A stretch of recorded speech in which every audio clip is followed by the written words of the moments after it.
नशे में पंजाब से आगे निकल गया हरियाणा, ऐसी स्थिति बन गई हरियाणा के अंदर।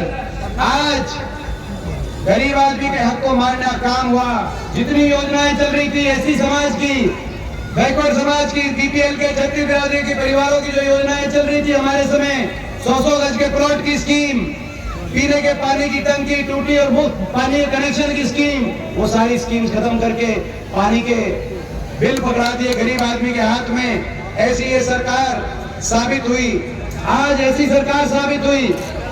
देश में सबसे ज्यादा बेरोजगारी, देश में सबसे ज्यादा महंगाई, सबसे ज्यादा अपराध तो है ही, लेकिन सबसे ज्यादा सरकार का घमंड भी अगर कहीं देखने को मिला तो बीजेपी की हरियाणा की सरकार में देखने को मिला। आपने देखा होगा कोई ऐसा वर्ग नहीं जिस वर्ग के ऊपर अत्याचार नहीं किया हो, और कोई ऐसा वर्ग नहीं वो सड़क पे ना आया हो इस सरकार में, और उस सरकार ने उस वर्ग के इसका अपमान ना किया हो।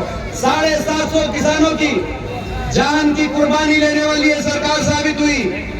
आपने देखा होगा इस लोकसभा में ये जो सेशन चल रहा है, परसों मैंने आवाज उठाई कि इन 750 किसानों की जान जिनकी कुर्बानी आपकी सरकार ने ली है, उनके परिवारों में कुछ ना कुछ रोजगार दें, कुछ सहायता करें।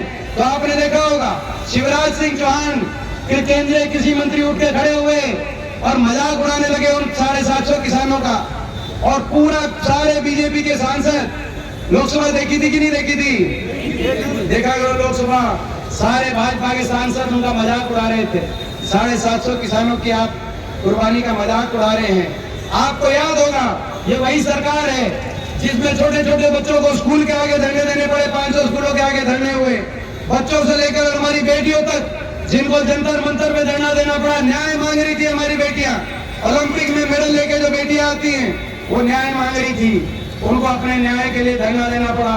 और जब धरना देना पड़ा जंतर मंतर पे उनको घसीटा गया, और जब हमने ये आवाज उठाई तो हमें भी निशाने पे लिया गया।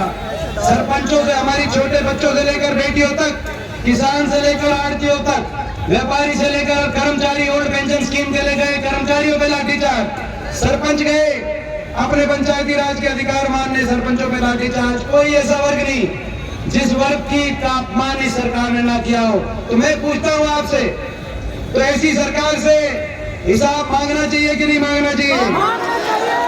और जो हम हिसाब मांगते हैं तो इनके बड़े बड़े मंत्री आते हैं दिल्ली से, और इनके बड़े बड़े नेता आते हैं दिल्ली से। पीछे केंद्रीय गृह मंत्री जी आए और उन्होंने महेंद्रगढ़ में कहा कि हुड्डा जी हिसाब मांग रहे हैं, हुड्डा जी से हम हिसाब लेंगे। इनके मुख्यमंत्री कह रहे हैं हम हिसाब नहीं देंगे। इनके एक और मंत्री जो हरियाणा के प्रभारी बने हैं धर्मेंद्र प्रधान जी, वो आए, उन्होंने कहा कि हम हिसाब नहीं देंगे, हम तो हिसाब लेंगे। अब आप बताओ, 10 साल हरियाणा का भट्टा भी बिठा दिया।